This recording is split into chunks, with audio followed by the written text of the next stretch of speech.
Fala galera, sejam muito bem-vindos ao meu canal, sou o Maxi Pereira e hoje a gente vai falar um pouquinho sobre redes de computadores, para ser mais preciso, do modelo OSI. E antes da gente falar sobre esse assunto, queria deixar um recado importante para vocês. Galera, vamos seguir essa quarentena da forma correta, da forma responsável, vamos agir com responsabilidade, vamos manter o isolamento social, vamos seguir à risca o que o Ministério da Saúde está pedindo para a gente fazer, que em breve, muito breve, a gente vai conseguir vencer essa pandemia. Beleza? E mais um recado, me segue até o final desse vídeo, que eu vou deixar uma dica muito bacana para você. Mas, voltando ao nosso assunto, vamos falar sobre o modelo OSI. O modelo OSI é um modelo de interconexão entre dois dispositivos de rede, padronizado pela ISO.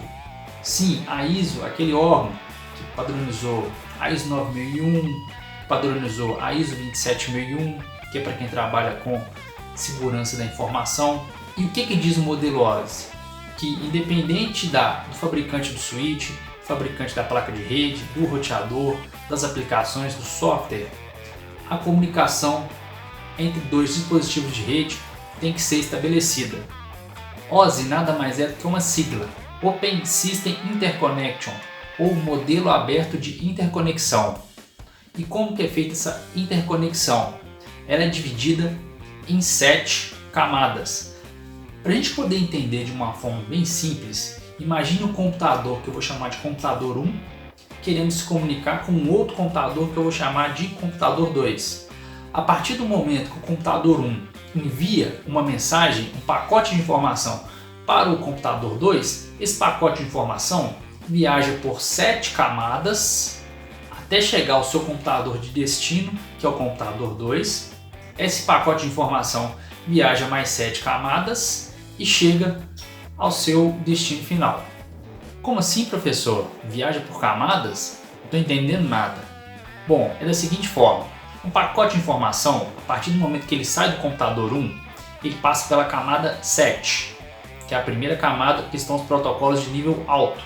A camada 7, ela executa a função dela e coloca o pacote de informação dentro de uma caixa e passa para a camada 6. A camada 6, por si só, executa as funções que ela tem que executar, pega aquela caixa com o pacote de informação e coloca numa caixa maior. Então aí já foi uma caixa dentro de outra caixa. A camada 6 executa a parte dela, coloca o pacote de informação com a caixa, numa caixa maior e passa para a camada 5. A camada 5 executa as funções dela, coloca numa outra caixa maior e passa para a camada 4. E assim por diante, caixa dentro de caixa, até chegar na camada 1. Isso é o que a gente chama de encapsulamento de dados. Esse pacote de informação com todas essas caixas vai passar pela camada 1, vai viajar pelo meio físico, seja um par metálico, uma fibra ou um dispositivo wireless, e vai chegar até o outro dispositivo de rede, que vai chegar na sua camada 1.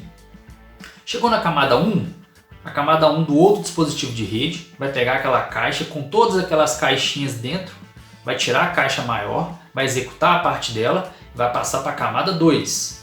A camada 2 por si só vai executar as funções dela, vai tirar a outra caixa menor e vai passar assim por diante até o pacote de informação chegar à camada 7 do computador 2. E assim é estabelecido a comunicação entre os dois dispositivos de rede. Mas vamos conhecer um pouco mais a fundo sobre as 7 camadas? Vem comigo?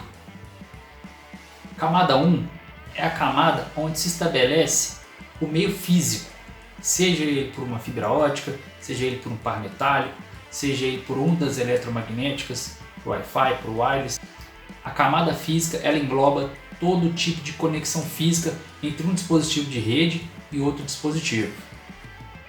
A camada 2 é a camada de enlace. Ela é responsável pela detecção e a correção de erros que possam ter acontecido na camada 1, na camada física, e pelo controle de fluxo dos dados. A camada 2 é onde trabalha com o MAC address, que é o endereço físico do dispositivo de rede. Isso é muito importante.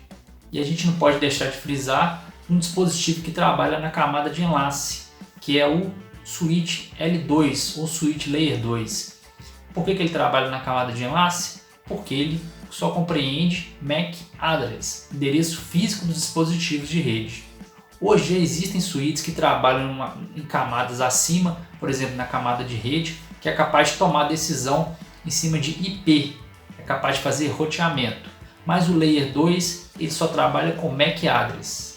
A camada 3 é a camada de rede, onde trabalha o protocolo IP, ou o protocolo IPv4, ou IPv6, o NAT, o ARP, que é o protocolo que faz a tradução do endereço MAC para o endereço lógico, que é o IP, ou seja, é onde que trabalha o roteador, é onde acontece o roteamento dos pacotes. A camada 4 é a camada de transporte, é a camada responsável pela detecção e correção de erros dos pacotes vindo da camada 3, que é a camada de rede, e também ela é responsável pela comunicação fim a fim.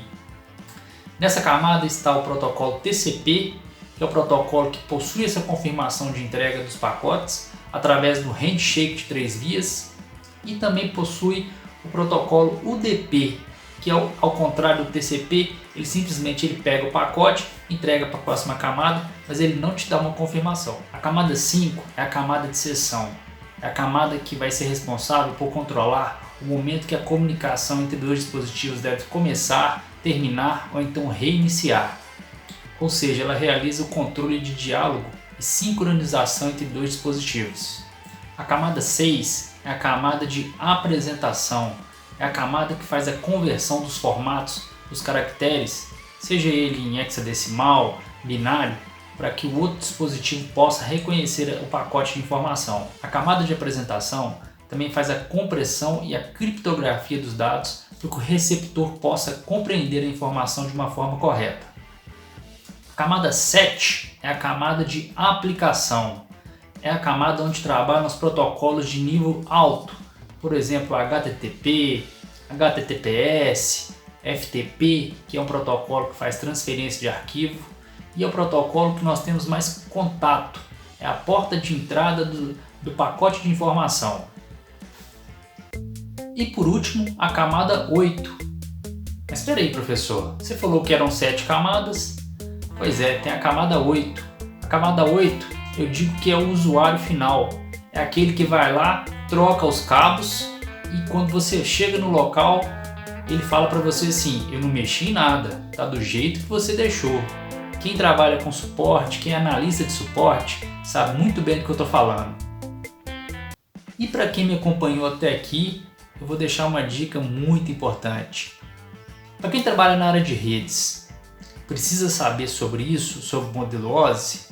Precisa, com certeza. Por quê? O modelo OSI, você tendo os conceitos dele bem fixos na sua cabeça, você consegue executar troubleshoots de rede de uma forma correta. O que é um troubleshoot? É você analisar, entender um problema e tomar uma ação para você corrigi-lo. Quando você sabe o que cada camada tem, o que cada camada pode fazer, você consegue atuar de uma forma correta no problema. Com isso você ganha tempo e redução de custo. Para você que gostou do vídeo, deixa um joinha e se inscreve no canal. Para você que entendeu que ele pode ajudar mais pessoas, compartilhe ele com seus amigos. Um abraço e até a próxima!